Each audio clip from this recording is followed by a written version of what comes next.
خۆشەویستەکانم پرسیار دەربارەی واکرێ ئایا دروستە لە ماڵەوە سەگ بە خاوەن بکەی ڕاگیر بکەی.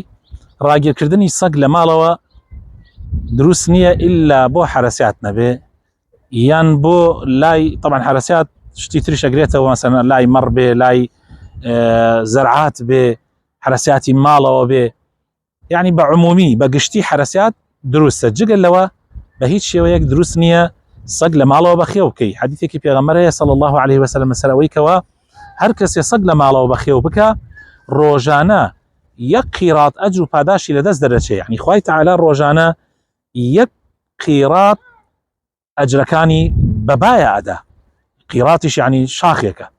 بۆیە بەڕاستی ئینسان ئەبێ ئاگای لە خۆی بێ و وریا بێ، ئەگەر حتا بۆ حرەسیاتیش بێ ئەبێ ئاگامان لێ بێ کەوا سەگ پیسە، لیکی سەگ دەمی سەگ بەر هەر شتێک کەوت ئەو شتە ئەبێ 7 جار بشۆرێ، وەکو لە حەدیثی پێغەمبەر هاتووە صلی الله عليه وسلم جاری یەکەمیان بەخۆڵ ئەبێ گڵاوەکەی دەرکەی 7 جار جاری یەکەمیان بەخۆڵ.